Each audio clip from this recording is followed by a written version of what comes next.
الحمد لله نحمده ونستعينه ونستغفره ونعوذ بالله من شرور أنفسنا ومن سيئات أعمالنا من يهده الله فلا مضل له ومن يضلل فلا هادي له وأشهد أن لا إله إلا الله وحده لا شريك له وأشهد أن محمدا عبده ورسوله صلى الله عليه وعلى آله وأصحابه ومن تبعهم بهداه إلى يوم القيامة. فقال تعالى في القرآن العظيم: يا أيها الذين آمنوا اتقوا الله حق تقاته ولا تموتن إلا وأنتم مسلمون. يا أيها الناس اتقوا ربكم الذي خلقكم من نفس واحدة وخلق منها زوجها وبث منهما رجالا كثيرا ونساء واتقوا الله الذي تساءلون به والأرحام إن الله كان عليكم رقيبا. يا أيها الذين آمنوا اتقوا الله وقولوا قولا سديدا يصلح لكم أعمالكم ويغفر لكم ذنوبكم ومن يطع الله ورسوله فقد فاز فوزا عظيما. أما بعد فإن أصدق الحديث كتاب الله وخير الهدي هدي محمد صلى الله عليه وعلى آله وصحبه وسلم وشر الأمور محدثاتها فإن كل محدثة بدعة وكل بدعة ضلالة وكل ضلالة في النار أعاذنا الله وإياكم من النار. إخواني في الدين rahimani wa rahimakumullah.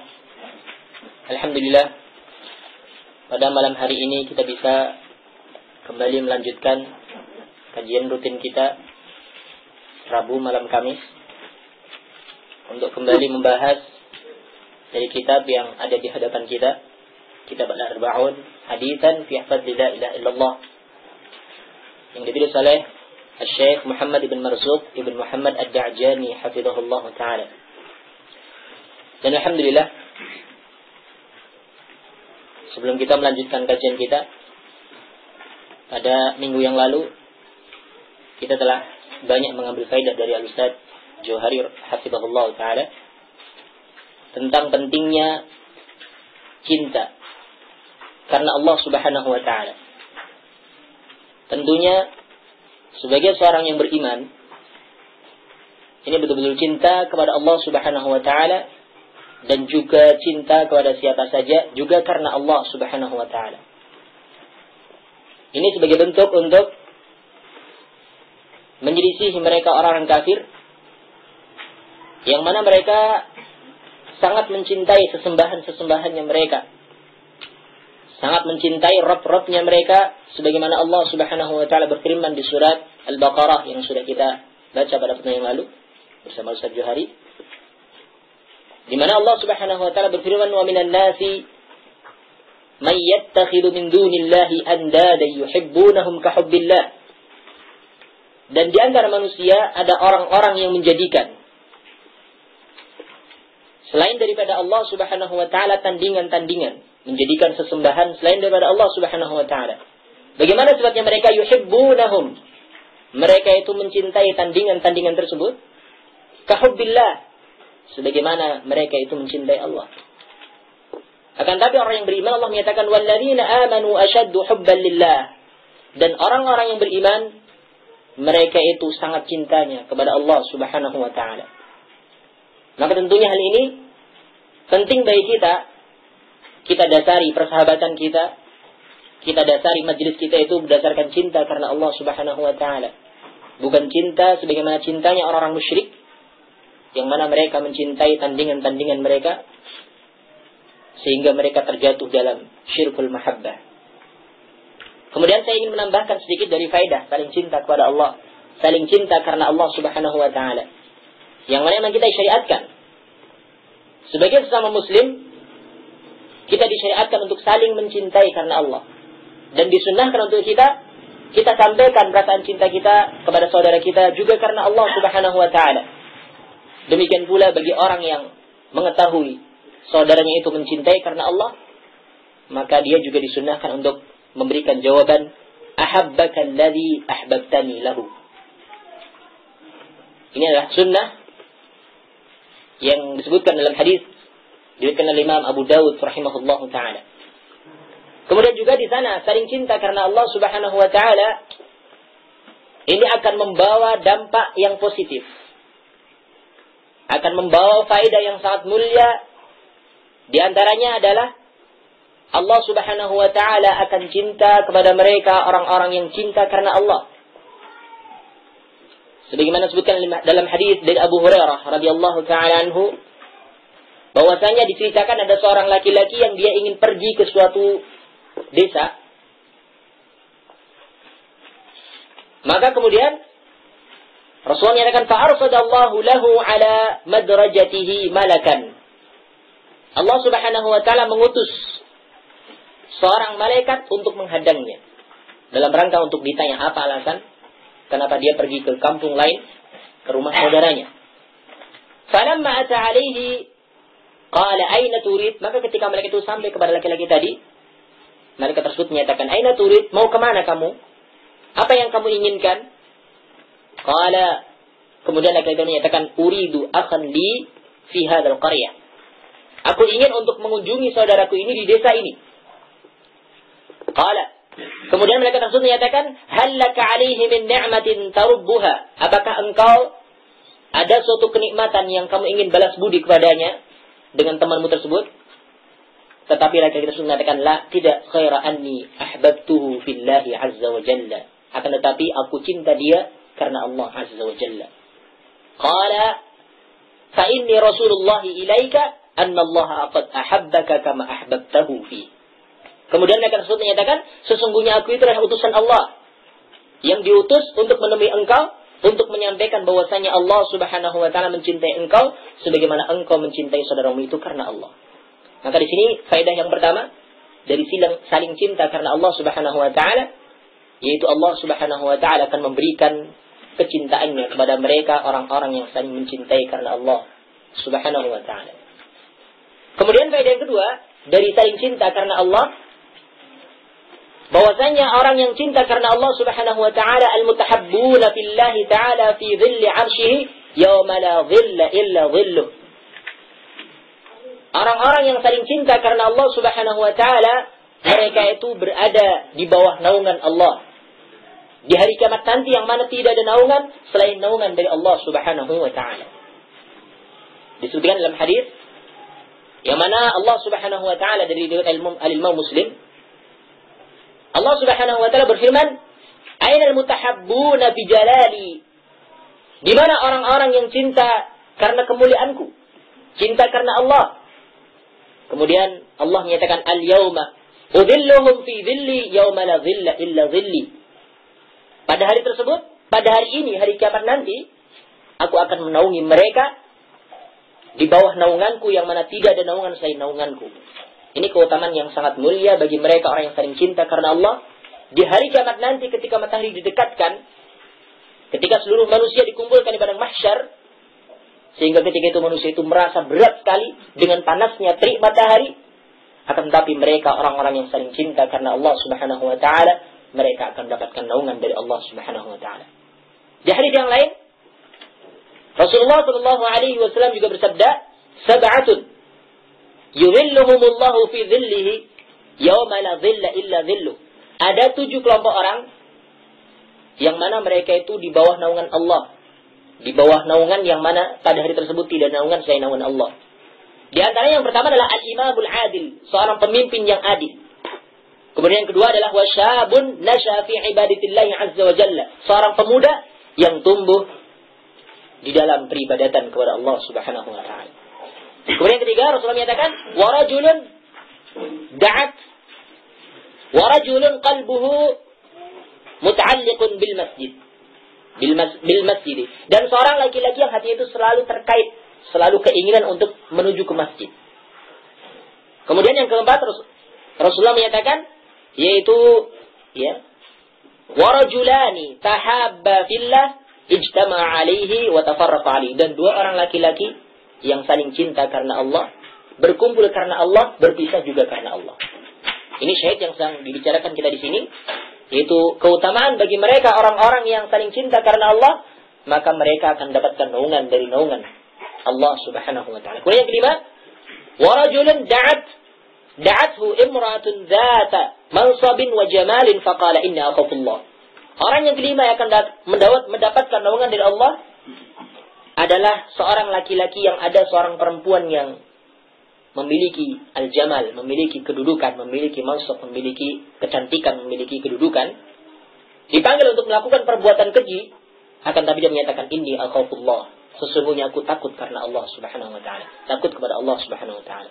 Kemudian kedua Rasul menyatakan wa rajulun tasaddaqa bi sadaqatin fa akhfaha hatta la ta'lamu shimaluhu ma tunfiqu yaminu.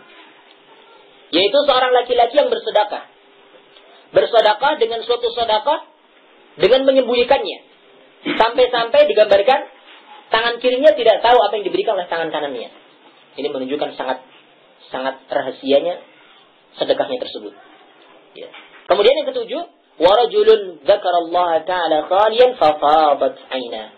Dan seorang laki-laki yang berzikir kepada Allah, mengingat Allah Subhanahu wa taala dalam keadaan sendirian, kemudian mengalirlah, bercucurlah air matanya. Ini 7 golongan orang yang akan mendapatkan naungan dari Allah Subhanahu wa taala, yang mana tidak ada naungan pada hari tersebut selain naungan dari Allah Subhanahu wa taala. Maka di sini diantaranya adalah orang yang saling cinta karena Allah Subhanahu wa taala. Maka mudah-mudahan majelis kita ini kita bangun di atas kecintaan karena Allah Subhanahu wa taala, karena dengannya kita akan mendapatkan naungan dari Allah Subhanahu wa taala kelak di hari kiamat.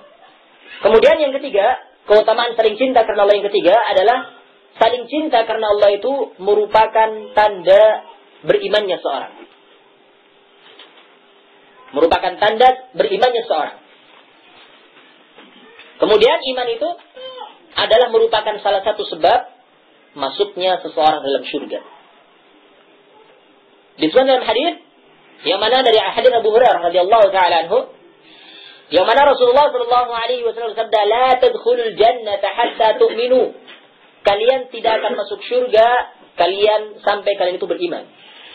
"Wa la tu'minu hatta tahabbu." Dan kalian tidak dikatakan sebagai orang yang beriman sampai kalian itu saling mencintai. Saling mencintai karena Allah. Ini keutamaan dari saling cinta karena Allah. Ini merupakan tanda keimanan seorang. Kemudian selanjutnya Rasulullah menyatakan, memberikan petunjuk kepada kita tentang amalan yang akan menyebabkan kecintaan di antara kita. Rasulullah menyatakan, "Awala adullukum ala amalin idza 'amiltum tahabbtum afshus salama bainakum." Maukah aku tunjukkan kepada kalian tentang suatu amalan yang apabila kalian amalkan amalan tersebut, kalian akan saling cinta. Rasulullah menyatakan, "Afshus salama bainakum," sebarkanlah salam di antara kalian. Ini meskipun di sini kita sebutkan cuma 3, sebenarnya di sana masih banyak lagi keutamaan dari saling cinta karena Allah Subhanahu wa taala, yang mana tentunya kita dasari persahabatan kita, persaudaraan kita, majlis kita juga di sini kita dasari atas dasar cinta karena Allah Subhanahu wa taala. Khonifuddin azani wa azakumullah, kita lanjutkan. Silakan buka kitabnya halaman yang ke-19. Kita lanjutkan hadis yang ke-13. Hadis yang ke-13. Babun annaha afdalul hasanat. Bab bahwasanya la ilaha illallah itu termasuk kebaikan yang paling afdal. Al-hadits ats-tsalits asyar, hadis yang ke-13. An Abi Dzar radhiyallahu ta'ala anhu qala qultu ya Rasulullah awsini qala idza 'amilta sayyi'atan fa'atbi'ha hasanatan tamhuha qultu ya Rasulullah amin al-hasanati la ilaha illallah qala hiya afdalul hasanat rawahu Ahmad wa sahhahahu al-Albani rahimahullahu ta'ala. Hadis yang ke-13 dari Abu Dzar Al-Ghifari radhiyallahu ta'ala anhu, beliau menyatakan, qultu ya Rasulullah, wahai Rasulullah, ausini, berikanlah wasiat kepadaku. Qala, maka Rasulullah pun memberikan wasiat. Ini adabnya seorang sesama saudara muslim. Di antara haknya bahkan ketika meminta saudaranya wasiat, maka adalah diberikan wasiat. Termasuk hak seorang muslim dengan muslim yang lainnya adalah saling memberikan wasiat. Ya, wa tawassaw bil haqqi wa tawassaw bis sabr. Saling memberikan wasiat dalam kebenaran dan juga saling memberikan wasiat di dalam kesabaran. Demikian pula ketika sahabat yang mulia ini Abu Dzar Al-Ghifari radhiyallahu taala anhu meminta wasiat kepada Rasulullah SAW dan menyatakan, "Ausini, wahai Rasulullah, berikanlah wasiat kepadaku." Maka Rasulullah pun memberikan wasiat dengan wasiat yang jawami'. Inilah di antara mukjizatnya Rasulullah adalah memiliki jawami'ul kalim. Kata-katanya padat, kata-katanya singkat, tapi memiliki makna yang padat. Jawami'ul kalim. Dan ini tidak diberikan kepada nabi yang lain. Ini termasuk di antara keutamaan Rasulullah SAW memiliki jawami'ul kalim. Kata-kata beliau adalah singkat tapi maknanya sangat mendalam. Perhatikan wasiat yang Rasulullah berikan meskipun hanya cuma satu kalimat saja. Akan tapi perhatikan, ini sudah mencakup seluruh kebaikan-kebaikan. Rasulullah menyatakan kepada Abu Dzar dan juga kepada kita semuanya, umat Rasulullah, apabila kita ingin mengharapkan kebaikan dari beliau, Rasulullah menyatakan, "Idza amilta sayyi'atan," kalau engkau melakukan suatu kejelekan, fa'atbi'ha hasanatan tamhuha, maka iringilah kejelekan tersebut dengan kebaikan, niscaya kebaikan tersebut akan menghapuskan kejelekan yang telah dilakukan tadi. Perhatikan, satu kalimat, tapi kebaikannya sangat mulia. Kandungannya sangat mendalam, demikian pula faedahnya pun sangat mulia. Satu kalimat saja wasiatnya. Inilah Rasulullah SAW. Ketika seorang sahabat yang mulia ini meminta wasiat kepada Rasulullah, maka Rasulullah berikan satu wasiat saja, satu kalimat. "Idza amilta sayyi'atan fa'atbi'ha hasanatan tamhuha." Kalau engkau melakukan satu kejelekan, maka iringilah kejelekan tersebut dengan kebaikan, niscaya kebaikan tersebut akan menghapuskannya.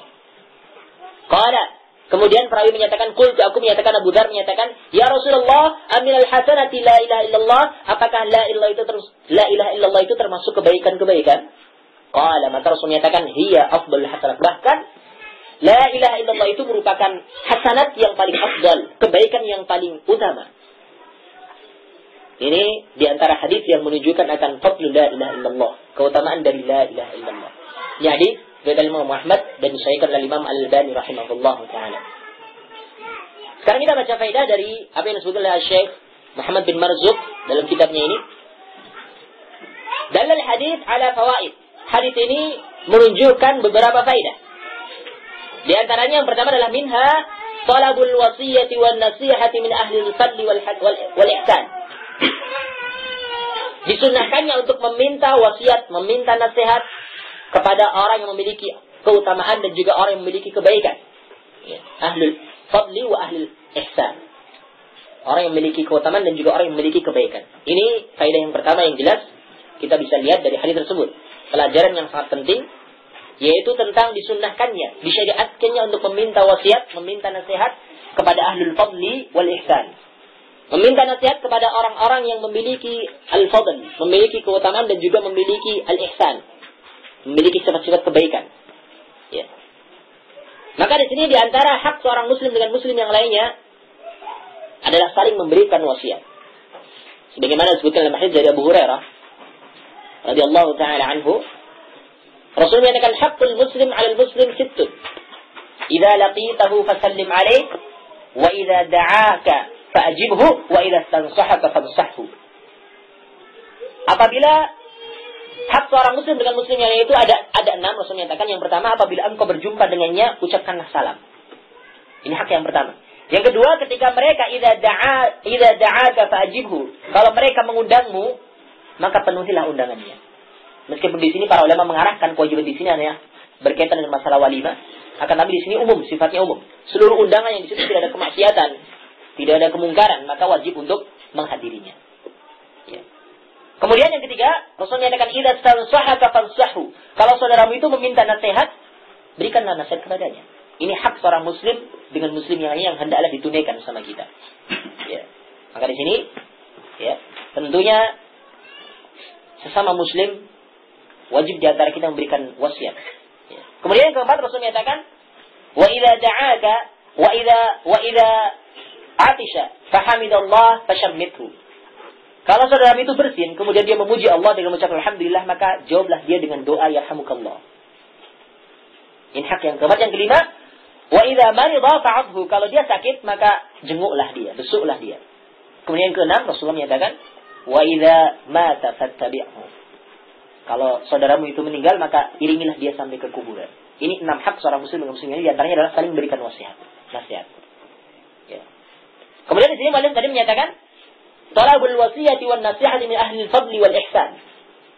Sunnahnya untuk meminta wasiat dan juga nasihat kepada ahli al-fadli, orang yang memiliki keutamaan dan juga orang yang memiliki kebaikan.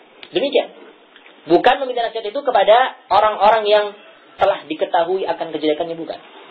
Tapi kepada ahli fadli wal ihsan.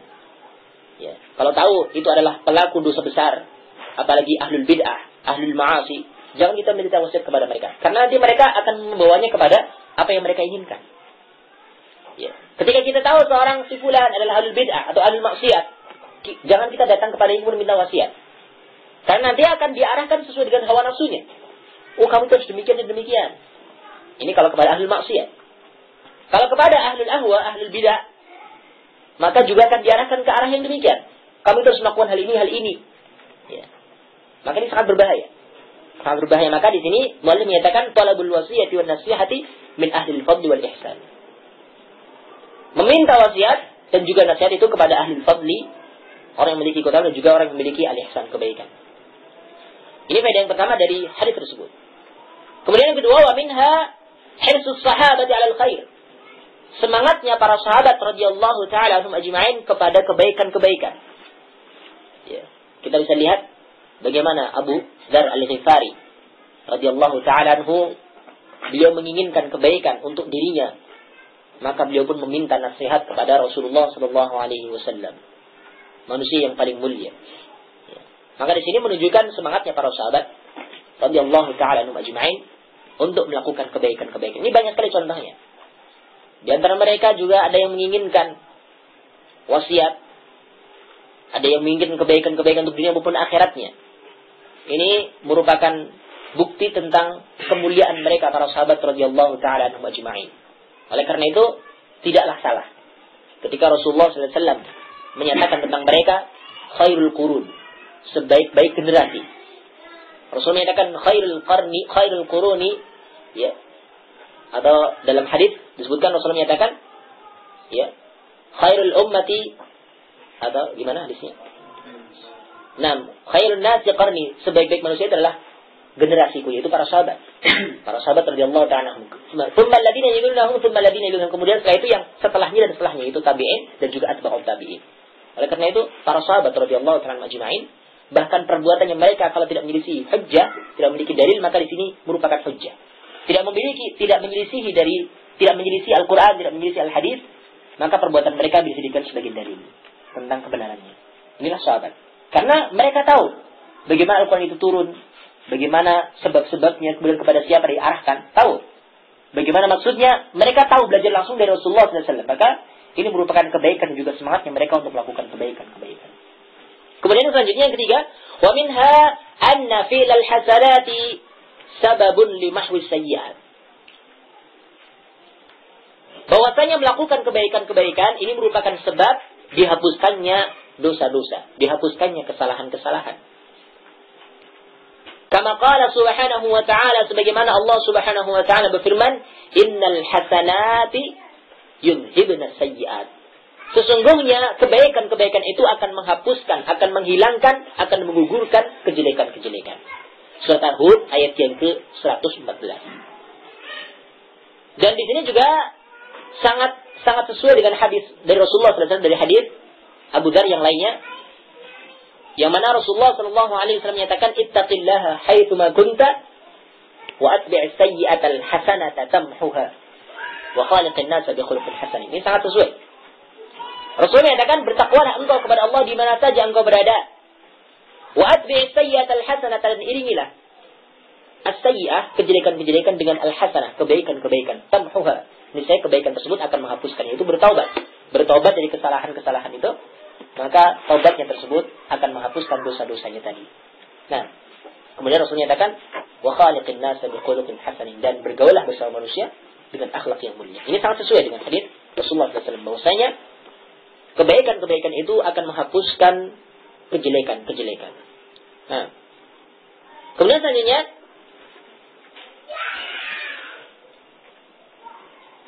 wa minha su'alul talib li syaikhihi amma ashkala. Sunnah. Di antara perkara yang disunnahkan adalah seorang talib, seorang murid, seorang siswa bertanya kepada syekhnya, kepada gurunya tentang perkara yang muskil, perkara yang menjadi kendala dia, permasalahan-permasalahan yang dihadapinya. Tanya kepada syekhnya, kepada gurunya. Ya. Ini perhatikan diambil dari faidah dari Abu Dzar Al-Ghifari ketika beliau mendapatkan sesuatu yang ada pada dirinya, maka beliau meminta wasiat, bertanya kepada Rasulullah SAW dalam rangka untuk meminta wasiat. Atau dari hadis ini, ya Rasulullah inal hasanati la ilaha illallah, wahai Rasulullah, apakah la ilaha itu termasuk kebaikan? Di sini bertanya karena Abu Dzar belum tahu tentang la ilaha itu termasuk kebaikan ataukah bukan, maka beliau bertanya kepada Rasulullah SAW, kepada gurunya itu Rasulullah SAW. Maka di sini terdapat faedah yang sangat dalam, yaitu pertanyaan seorang murid kepada syekhnya tentang sesuatu yang muskil bagi dia, sesuatu yang menurut dia itu masalah, menurut dia itu ada masalah. Nah, dan ini juga merupakan perkara yang penting kita ketahui. Hendaklah kita bertanya kepada orang yang lebih tahu. Di sini seorang murid tentunya bertanya kepada syekhnya, kepada gurunya. Nah, tentang suatu permasalahan yang dihadapinya. Demikian pula seorang yang mendapatkan permasalahan apapun, maka hendaklah dia juga bertanya kepada orang yang lebih tahu tentang masalah ini. Ya. Karena demikianlah Allah Subhanahu wa taala berfirman dalam surat An-Nahl ayat yang ke-43 dan juga surat Al-Anbiya ayat yang ke-7. Ini sama persis ayatnya. Bedanya cuma satu huruf saja, min. Ya. Allah menyatakan di surat An-Nahl ayat yang ke-43, "Wa ma arsalna min qablika illa rijalan nuhi ilaihim fas'alu ahla dzikri in kuntum la ta'lamun." Dan tidaklah kami mengutus sebelum engkau kecuali dari kalangan laki-laki. Rasul itu dari kalangan laki-laki. Kemudian kami wahyukan kepada Rasul-Rasul tersebut, fas'alu ahla dzikri, bertanya kalian kepada ahlu dzikir. Perhatikan, Allah merintahkan kepada Rasul juga untuk bertanya kepada ahlu dzikir, yaitu orang yang memiliki ilmu, ahlul ilmi. Maksudnya adalah ahlul ilmi. Para ulama menafsirkan ahlul dzikri di sini adalah ahlul ilm, orang yang memiliki ilmu. Perhatikan, sama Rasul saja Allah merintahkan untuk bertanya kepada ahlul dzikir, ahlul ilm, orang yang memiliki ilmu. In kuntum la ta'lamun, kalau kalian tidak mengetahui tentang suatu permasalahan. Oleh karena itu ada seorang ulama yang ditanya tentang permasalahan apakah di Quran ada tentang cara bikin roti. Ini sebenarnya orang ini ingin mengejek Islam, cuma ternyata dibantah oleh imam ini. Ternyata semuanya ada. Yaitu ulama ini, cuma saya lupa siapa namanya ulamanya, membawakan ayat ini. Fas'alu ahla dzikri in kuntum la ta'lamun. Bertanya kalian kepada ahli dzikir, kepada orang yang tahu, kepada orang yang berilmu tentang suatu permasalahan kalau kalian tidak tahu. Tanya masalah ilmu tentunya kepada para syekh, para masyayikh. Tanya tentang permasalahan bikin roti tentunya kepada para koki. Tanya permasalahan tentang masalah bangunan kepada tukang bangunan. Karena ini penting. Jangan sampai seorang tanya tentang permasalahan bangunan kepada tukang roti, nanti akan dibikinkan cara bangun itu demikian dengan adonan-adonan kue. Jangan sampai demikian. Karena nanti akan rusak. Tapi kalau tanya kepada ahlinya, kepada orang yang berilmu tentang masalah ini, maka di sinilah perkara itu akan lurus. Maka di sini penting, seorang bertanya kepada orang yang lebih tahu. Di sini tentunya ketika masalah ilmu, seorang talib bertanya kepada syekhnya, kepada gurunya, kalau ada permasalahan-permasalahan yang muskil menurut dia. Sehingga di sini Abu Dzar Al-Ghifari bertanya kepada Rasulullah SAW tentang masalah la ilaha illallah. Nah, ini dua ayat tadi yang menunjukkan bahwasanya penting bagi kita untuk bertanya kepada orang yang tahu. Kalau masalah ilmu tentunya pada ahlul ilm. Kalau masalah dunia sudah terserah pada ahlul dunia. Masalah pekerjaan kepada orang yang pintar masalah kerjaan tersebut. Nah, demikian. Kemudian yang terakhir di sini, wa minha bayanu anna afdalul hasanat wa athqalaha, ini masih maktub kepada afdala ya, anna afdal hasanat wa asqalaha. Ya. Fil mizani huwa qalu la ilaha illallah. Faedah yang terakhir di sini beliau menyebutkan bahwasanya di antara kebaikan-kebaikan yang paling afdal itu dan yang paling beratnya di timbangan, ya, kebaikan yang paling berat di timbangan nanti adalah ucapan la ilaha illallah. Ya. Ini tentunya kembali kepada pembahasan dari kitab kita itu, yaitu fadlu la ilaha illallah. 40 hadis yang berkaitan dengan keutamaan la ilaha illallah. Bahwasanya la ilaha illallah itu termasuk ya kebaikan yang paling afdal, kebaikan yang paling utama. Ya, kebaikan yang paling utama. Bahkan Rasulullah menyatakan bahwasanya itu adalah merupakan iman yang paling tingginya. Ketika Rasulullah menyatakan al-imanu bid'un wa sittuna syu'batan fa'alaha qaulu la ilaha illallah. Iman itu ada 73 sampai 79 cabang. Yang paling tingginya adalah ucapan la ilaha illallah. Yang paling rendahnya adalah imatatul adza 'anit thariq, menyingkirkan gangguan dari jalan.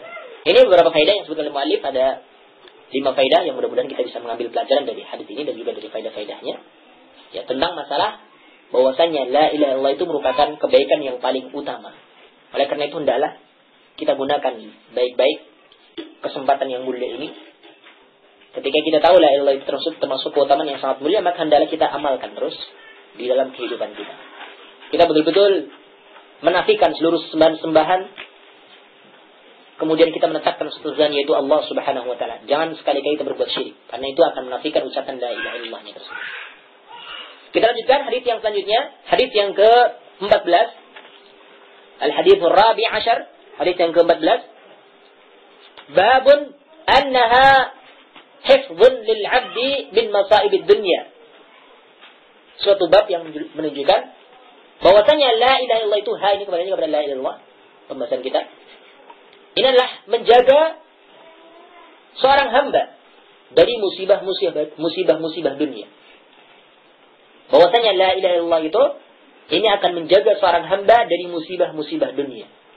Nah, al-haditsul rabi' ashar an Abi Hurairah radhiyallahu ta'ala anhu marfu'an, man qala la ilaha illallah nafa'athu yawman min ad-dahri yusibuhu qabla dhalika ma asabahu.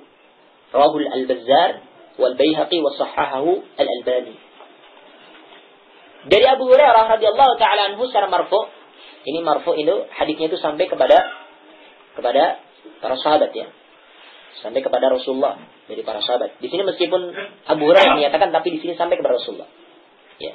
Di sini perkataan Abu Hurairah. Cuman seorang sahabat yang mulia ini tidak mungkin dia berdusta dengan perkataannya. Maka mereka menyandarkan perkataannya itu kepada Rasulullah SAW.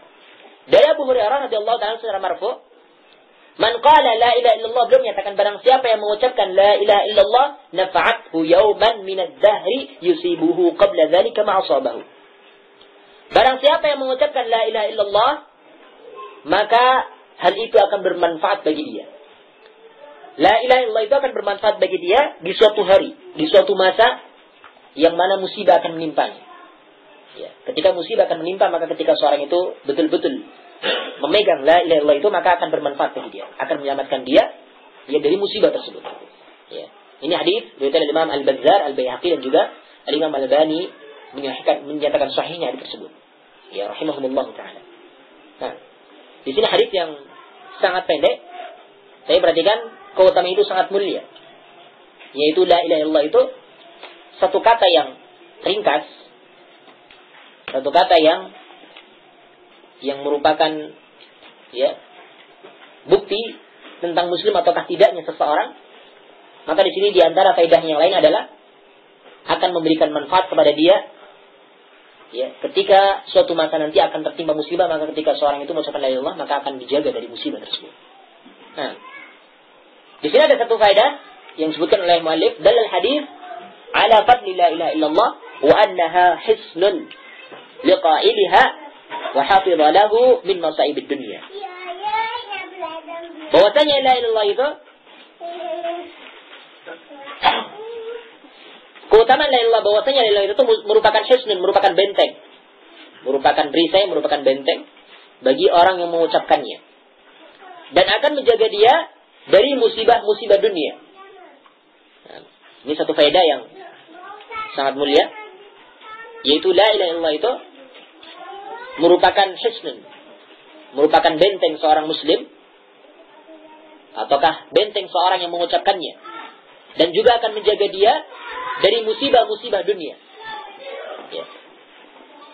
Ini tentunya meskipun satu faedah di sini, tapi tentunya kalau kita sudah bisa mengamalkannya dengan baik, tentunya insya Allah Allah Subhanahu wa taala akan memberikan kepada kita janjinya, yaitu akan memberikan kepada kita penjagaan. Oleh karena itu hendaklah kita gunakan lisan kita untuk berzikir dengan kalimat tauhid ini. Dengan kalimat yang ringkas tapi memiliki kandungan yang mulia. Ataukah zikir-zikir yang dalamnya terdapat kalimat tauhid. Sebagaimana tentang zikir pagi dan juga zikir petang untuk mengucapkan la ilaha illallah wahdahu la syarikalah lahul mulku wa lahul hamdu wa kullu syai'in qadir. Ini zikir yang hendaklah kita sering mengucapkannya. Ya, ketika pagi kita ucapkan 100 kali, maka di sini keutamanya sangat mulia. Ya, Rasulullah menyatakan man qalaha mi'ata marrah fi yawmin kanat lahu adlu 10 riqab wa kutiba lahu mi'ata hasanah wa kanat lahu hirzan min asy-syaitan. Barang siapa yang mengucapkan la ilaha illallah wahdahu la syarikalah, zikir yang dalamnya terdapat kalimat tauhid, ya. La ilaha illallah wahdahu la syarikalah lahul mulku wa lahul hamdu wa kullu syai'in qadir, 100 kali, sehari 100 kali, maka itu lebih utama ataukah sepadan dengan memerdekakan 10 orang budak. Dan akan dituliskan untuknya 100 kebaikan dan akan dihapuskan 100 kesalahan. Dan Rasulullah nyatakan wa kanat lahu hirzan minasyaitan, dan ucapan tersebut akan menjadi pelindung dia dari syaitan-syaitan. Nah, ini keutamaan dari la ilaha illallah wahdahu la syarikalah ataukah zikir yang dalamnya terdapat kalimat tauhid. Ini masih berkaitan dengan ya hadis tersebut, yaitu ucapan la ilaha illallah itu akan merupakan benteng, akan memberikan manfaat kepada dia di suatu hari nanti, di suatu masa nanti yang mana dia akan tertimpa musibah. Maka dengannya akan memberikan manfaat. Nah, oleh karena itu hendaklah kita biasakan lisan kita selalu membasahi lisan kita dengan zikir-zikir yang dalamnya terdapat kalimat tauhid, memuji Allah Subhanahu wa taala, menyanjung Allah Subhanahu wa taala, yang dengannya ya tentunya kita akan mendapatkan kebaikan-kebaikan. Karena para sahabat radhiyallahu taala anhum ajma'in, mereka meminta wasiat kepada Rasulullah SAW tentang bagaimana caranya. Karena syariat Islam itu sudah mulai banyak sekali sehingga tidak bisa melakukan seluruhnya. Apa yang dia harus lakukan? Ketika dia tahu bahwasanya syariat Islam itu sangatlah banyak, sementara itu lemah untuk melakukannya, maka disebutkan dalam hadis dari Abdullah bin Busr radhiyallahu taala anhu, yang mana ada seorang laki-laki datang kepada Nabi sallallahu alaihi wasallam kemudian menyatakan, "Ya Rasulullah, inna syara'il Islami qad kathurat 'alaina." Wahai Rasulullah, sesungguhnya syariat Islam itu telah sangat banyak untuk kita. Ya, sudah sangat banyak. Ya. Kemudian ya fababun tamassaku bihi jami', maka ajarkanlah kepada aku satu bab, satu pelajaran yang mana aku berpegang dengannya sehingga akan bisa melaksanakan seluruh syariat itu. Ya. Maka Rasul menyatakan la yazalu lisanuka ratban min dzikrillah azza wa jalla. Terus menerus lisanmu dibasahi dengan zikir kepada Allah azza wa jalla. Ini hadis dari Imam Ahmad, Tirmidzi, Al-Imam Ibnu Majah, juga Imam Ibnu Hibban rahimahumullah taala jami'an. Ini keutamaan dari la ilaha illallah. Tentunya kita biasakan lisan kita untuk berzikir dengan ucapan la ilaha illallah. Ataukah zikir-zikir yang dalamnya terdapat ucapan la ilaha illallah wahdahu la syarikalah lahul mulku wa lahul hamdu wa kullu syai'in qadir. Sekarang kita lanjutkan dengan ini selesai bahasan dari hadis yang ke-14. Kita lanjutkan ya, karena di sini masih jam 8 baru. Kita lanjutkan hadis yang ke-15. Babun futiha abwabus sama'i laha 'indama tuqal. Bab tentang dibukanya pintu-pintu langit karena la ilaha illallah ketika diucapkan. Ya. Dibukanya pintu-pintu langit ya karena la ilaha illallah ketika diucapkan. Al-hadits al-khamis 'ashar, hadits yang ke-15. عن أبي هريرة رضي الله تعالى عنه عن النبي صلى الله عليه وسلم أنه قال ما قال عبد لا إله إلا الله قط مخلصا إلا فتحت له أبواب السماء حتى تفضي إلى العرش ما اجتنبت الكبائر. رواه الترمذي وحسنه الألباني. Dari Abu Hurairah radhiyallahu taala anhu dari Nabi sallallahu alaihi wasallam bahwasanya beliau bersabda, tidaklah seorang hamba mengucapkan la ilaha illallah, tidaklah seorang hamba mengucapkan la ilaha illallah sama sekali dalam keadaan mukhlishan, ikhlas, illa futihat lahu abwabus sama, kecuali akan dibuka untuknya pintu-pintu langit hatta tufdi ila al-'arsy, sampai kalimat tersebut sampai ke 'arsy. Selama hamba tersebut menjauhkan dari perbuatan-perbuatan dosa, maka ucapan tersebut akan sampai dibuka pintu langit dan akan sampai ke 'arsy Allah Subhanahu wa taala. Jadi diriwayatkan Imam Tirmidzi dan dinyatakan hasan oleh Imam Al-Albani rahimahullahu taala. Khonifidin azani wa azakumullah, sekarang kita akan membaca beberapa faedah dari hadis tersebut yang disebutkan oleh Syekh Hafizahullah taala. Dalal hadis ala fawaid. Hadis ini menunjukkan beberapa faedah. Min hadi antara yang pertama adalah anna min syuruti la ilaha illallah al-ikhlas. Wa huwa tasfiyatul amal min jami'i syawa'ib asy-syirki bi alla yaqsuda bi qawliha tama'an min matami'id dunya wala riya'an wala sum'ata. Faedah yang pertama, bahwasanya di antara syarat la ilaha illallah itu adalah al-ikhlas. Syarat la ilaha illallah itu adalah al-ikhlas. Di sini salah satu isyarat. Salah satu syarat yang menunjukkan di sana ada syarat. Jadi bukan cuma sekedar ucapan kosong saja. Tapi tentunya ketika seorang mengucapkan, ini tentunya memenuhi syarat-syaratnya. Dia mendapatkan keutamaan ketika dia memenuhi syarat-syaratnya. Di sini disebutkan satu syarat, yaitu ikhlas. Ikhlas, ya, karena Allah Subhanahu wa taala dalam ucapannya tersebut. Ya. Wa huwa tasfiyatul amal. Dan ikhlas itu merupakan tasfiyatul amal min jami' syawa'ib syirki, akan membersihkan amal-amal itu dari seluruh kesyirikan-kesyirikan, dari seluruh ya kotoran-kotoran syirik, dari seluruh ya duri-duri syirik. Bi alla yaqsud bi qaliha tama'an min mata'ib dunya, yaitu seseorang tidak menunjukkan, tidak memaksudkan ucapannya tersebut la ilahnya itu bukan dengan harapan-harapan dunia. Tidak berharap harapan, tidak tamak, yaitu tidak berharap dengan harapan-harapan dunia. Wala riya'an wala sum'ata, tidak pula riya, bukan karena ingin dilihat, wala sum'ah, dan tidak pula karena ingin didengar, bukan. Saya betul-betul ikhlas karena Allah Subhanahu wa taala. Ini salah satu syarat la ilaha illallah. Sebenarnya di sana ada 7 syarat. Para ulama menjelaskan syarat la ilaha itu ada 7. Seorang mengucapkan la ilaha itu benar atau tidaknya tentunya dengan 7 syarat. Kalau memenuhi 7 syarat, maka di sini baru benar ucapannya. Dan dia akan mendapatkan keutamaan sebagaimana yang telah disebutkan pada pertemuan yang terdahulu ya. Jadi keutamaan-keutamaan la ilaha illallah. Nah, syarat yang pertama adalah al-ilmu. Al-ilmu al-munafil jahl. Ilmu yang menafikan kebodohan. Harus tahu. Maksudnya apa? Artinya apa? Harus berilmu tentang la ilaha illallah itu. Karena dengan ilmu itu akan menafikan kebodohan. Ini syarat yang pertama, harus berilmu, mengetahui tentang ucapan tersebut, tentang maksudnya, tentang kandungan-kandungannya, tahu. Kemudian syarat yang kedua adalah al-yaqin, al-munafi lisyak. Seorang ketika mengucapkan itu harus yakin. Setelah berilmu, dia harus yakin, betul-betul yakin, karena dengan keyakinan tersebut akan menafikan keraguan-raguan. Ini syarat la ilaha illallah yang kedua. Syarat yang ketiga adalah al-qabul, al-munafi lirrad. Yaitu al-qabul, yaitu seorang harus al-qabul, yaitu menerima. Dia menerima kalau sembahan itu hanyalah Allah Subhanahu wa taala semata. Karena dengan al-qabul ini akan menafikan ar-rad, akan menafikan penolakan. Kemudian yang keempat, para ulama menjelaskan bahwa syarat yang kedua adalah al-qiyad al-munafi ya litarki. Ya. Yaitu tunduk. Yang keempat tunduk, karena dengan tunduk tersebut akan menafikan bentuk meninggalkan perintah-perintah, meninggalkan ya segala sesuatu yang Allah perintahkan. Ya, ini yang keempat, syarat yang keempat al-qiyad. Kemudian yang kelima, wal ikhlas. Ini yang menjadi pembahasan kita di sini adalah al-ikhlas. Syarat yang kelima adalah al-ikhlas. Ya, ikhlas dalam mengucapkannya. Ya. Jadi ternyata ikhlas itu ya posisi yang kelima. Karena tentunya di sana yang lebih penting, maksudnya yakin, harus pertama ilmu, harus yakin, harus qabul, harus inqiyad, yang kelima harus ikhlas dalam mengucapkannya. Karena sudah mengucapkan tentunya dia harus tahu ilmunya dulu kan.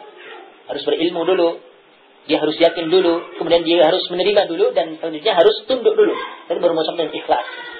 Kemudian yang keenam adalah as-sidqu al-munafil kadhib. Kalau tadi al-ikhlas al-munafil syirik. Ikhlas itu akan menafikan kesyirikan. Kemudian yang keenam adalah as-sidqu. Ya, jujur. Jujur dalam ucapannya tersebut, karena dengan jujur itu akan menafikan kedustaan. Akan menafikan dari bentuk pendustaan. Kemudian yang terakhir adalah ya, al-mahabbah. Al-mahabbah al-munafilil ghadab. Cinta akan menafikan akan kebencian. Seorang yang mengucapkan la ilaha illallah harus betul-betul cinta. Cinta dengan apa yang dia ucapkan. Cinta dengan ucapannya ataupun cinta dengan yang dimaksud, yaitu Allah Subhanahu wa taala. Ini 7 syarat la ilaha illallah. Di sini cuma disebutkan satu syarat, yaitu al-ikhlas. Ya, al-ikhlas ya. Jadi di sini ikhlas itu betul-betul akan menafikan kesyirikan. Seorang yang ikhlas dalam mengucapkan la ilaha illallah itu akan menafikan kesyirikan dan dari harapan-harapan dunia seluruhnya, baik itu riya maupun sum'ah. Kemudian selanjutnya yang kedua, bayanu fadli la ilaha illallah wa annahu tuftihu laha abwabus samai hatta tasila ila al-'arsy. Penjelasan akan keutamaan la ilaha illallah, bahwasanya la ilaha illallah itu, bahwasanya keutamaannya itu adalah akan dibukakan untuknya pintu-pintu langit. Sampai ucapan tersebut sampai kepada arsy, yaitu sampai kepada Allah Subhanahu wa taala. Ini keutamaan yang faedah yang kedua dari hadis tersebut. Ya. Tentunya dengan seorang ikhlas dalam mengucapkannya, maka ucapannya tersebut akan sampai di arsy Allah Subhanahu wa taala. Dibuka pintu langit dan juga akan sampai kepada arsy Allah Subhanahu wa taala. Kemudian selanjutnya, wa minha anna as-samawati mughlaqatun tuftahu bi idznillah. Bahwasanya langit-langit itu tertutup. Asalnya itu tertutup, akan dibuka itu dengan seizin dari Allah Subhanahu wa taala saja. Ya. Oleh karena itu ketika tentang kisah Isra Mi'rajnya Rasulullah sallallahu alaihi wasallam, meskipun mereka Jibril yang datang bersama Rasulullah, beliau minta izin kepada kepada penjaga langit, malaikat yang menjaga langit. Ya. Apakah boleh masuk? Ditanya dulu, siapa yang datang bersama engkau? Muhammad. Apakah diutus oleh Allah? Iya. Baru dibuka. Sampai langit ke-7 sampai demikian terus, minta izin terus.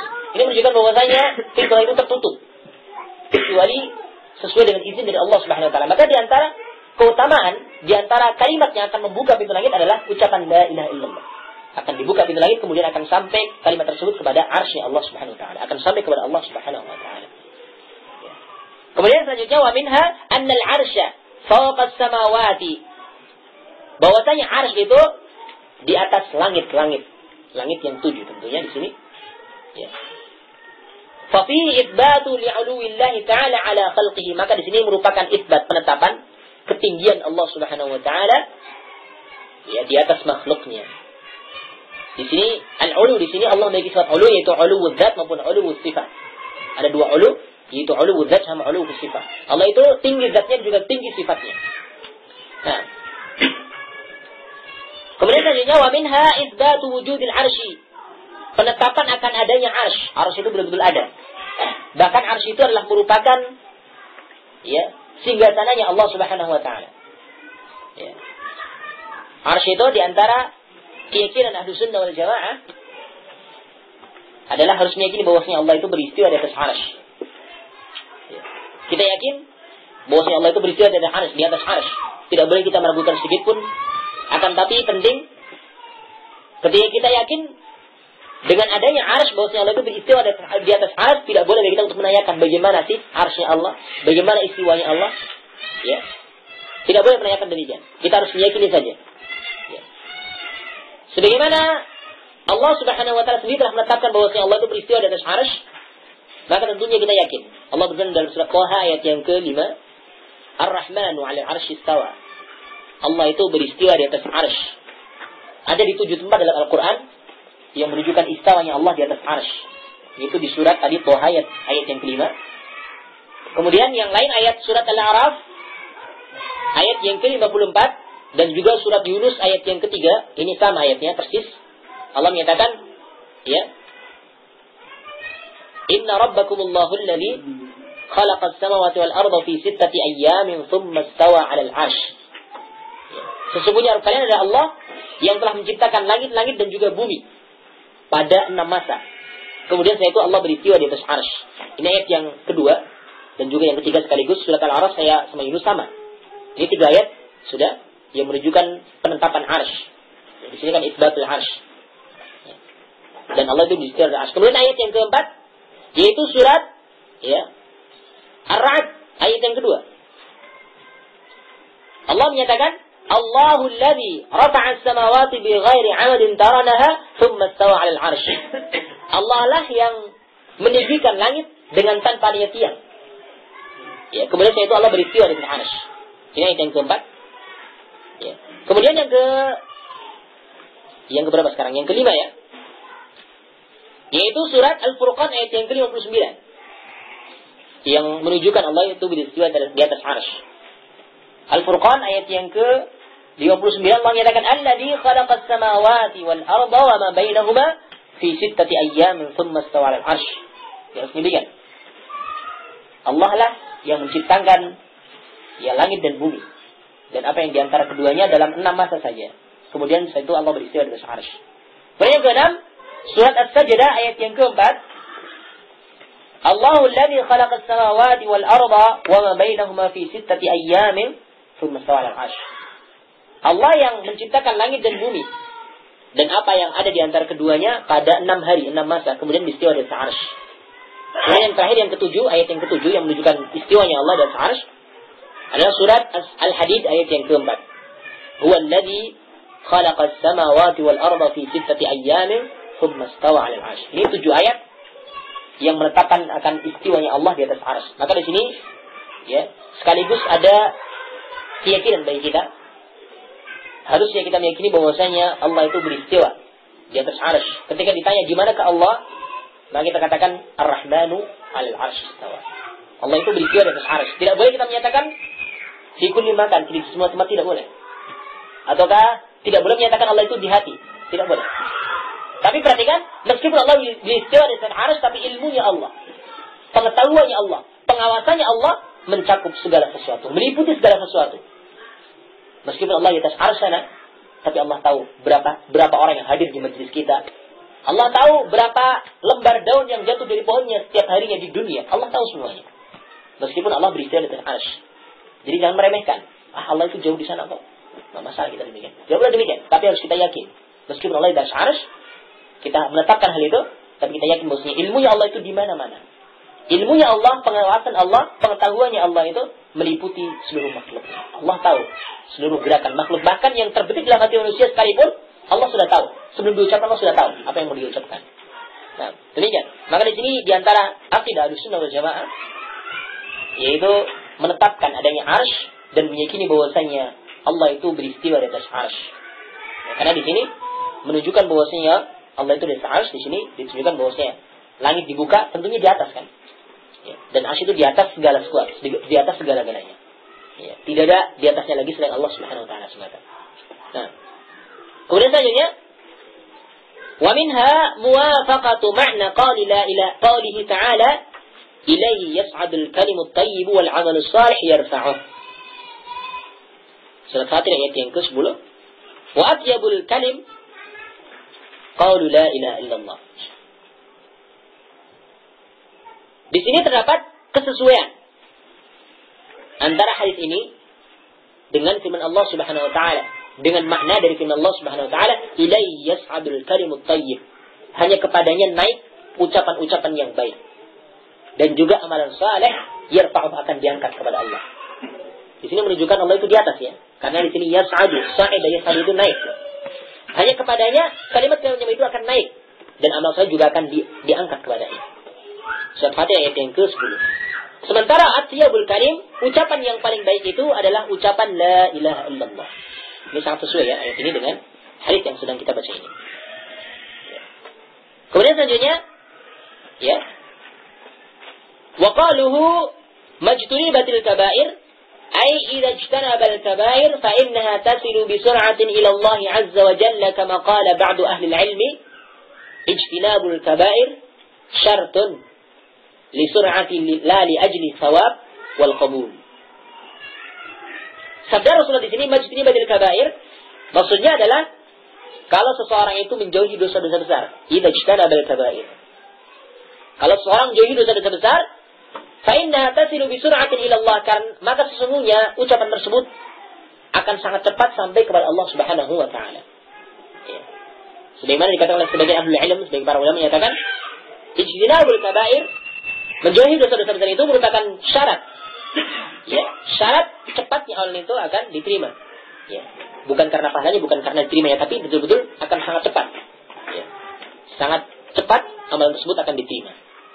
Nah, maka di sini perlu kita tahu, karena di sini ada disinggung tentang masalah ujtinabil kaba'ir, menjauhi dosa besar. Apa itu yang disebut dengan dosa besar? Ya, tentunya kita harus tahu ya, apa itu dosa besar. Karena di sini tentunya supaya kita tidak, ya, supaya ucapan kita la ilaha illallah itu tidak terhalang, maka tentunya kita harus menjauhi seluruh dosa-dosa besar. Karena di sini ujtinabil kaba'ir, di sini dengan bentuk jamak. Ya, seluruh dosa-dosa besar jauhi. Dan dosa besar, Al-Imam Az-Zahabi rahimahullah ta'ala dalam kitabnya Al-Kabair, beliau mendefinisikan bahwasanya dosa besar itu adalah segala sesuatu yang ada di sana larangan, baik dari Allah maupun dari Rasulnya. Kemudian juga ada hadnya, ada hukumannya. Allah tentukan hukumannya. Ya. Sebagaimana perbuatan zina, Allah tentukan hadnya. Kalau belum menikah maka akan dicambuk 100 kali, diasingkan 1 tahun. Kalau sudah menikah dirajam sampai mati. Ini tentunya dosa besar ya. Ataukah mencuri, ada di sana hadnya, dipotong tangannya. Ataukah menuduh orang, al-qadha, menuduh orang berbuat zina, ada juga hadnya, 80 kali cambuk. Walladzina yarmul muhsanati. Ya, kemudian selanjutnya Allah menyatakan, ya, fajliduhum 80 jaldah. Kemudian juga minum khamar juga demikian, 40 kali jilid. Maka di sini menunjukkan dosa besar. Ada di sana pertama larangan dari Al-Qur'an maupun As-Sunnah. Kemudian juga di sana ada hadnya, ada hukumannya yang ditentukan. Kemudian di sana ada laknat dari Allah maupun dari para malaikat maupun dari seluruh makhluk. Ini menunjukkan dosa besar. Nah, kemudian di sana disebutkan juga ancamannya. Kemudian juga disebutkan perumpamaan yang jelek. Ya. Ini juga termasuk dosa besar. Perumpamaan yang jelek sebagaimana al-ghibah. Ya. Meskipun setelah itu Allah menyatakan tentang masalah ghibah, wala tajassasu wala yartab ba'dukum ba'dha ayuhibbu ahadukum ayyakul lahma akhihi maitan fakaritum. Ini perumpamaan yang sangat jelek, di sini menunjukkan dosa besar. Di antaranya juga yang ada larangannya adalah az-zan. Allah Subhanahu wa taala menyatakan ya ayyuhalladzina amanu ijtanibu katsiran minadh-dhann. Ya. Allah menyatakan wahai orang yang beriman, jauhilah kebanyakan prasangka. Inna ba'dadh-dhanni itsmun, sesungguhnya sebagian prasangka itu adalah dosa.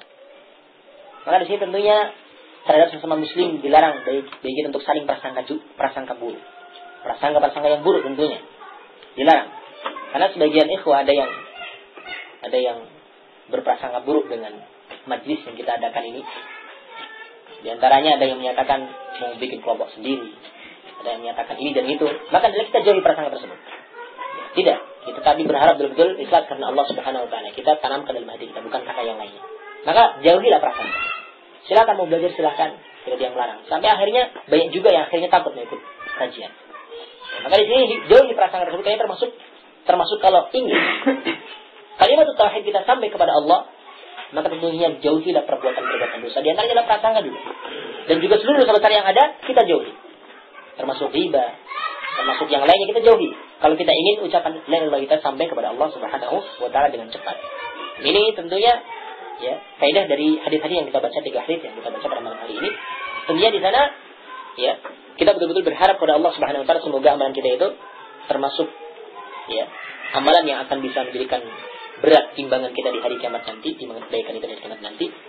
Ya, dan juga dengan ya apa yang telah kita baca dari hadis Rasulullah SAW, semoga menambah keimanan kita sehingga kita betul-betul bisa memurnikan Allah Subhanahu wa taala di dalam perbuatan kita sehari-hari. Ya Allah taala a'lam wa a'lam. Dan sedikit ini bermanfaat bisa diberikan pada ikhwah seluruhnya. Ya subhanakallahumma wa bihamdika asyhadu an la ilaha illa anta astaghfiruka wa atubu ilaik. Assalamualaikum warahmatullahi wabarakatuh.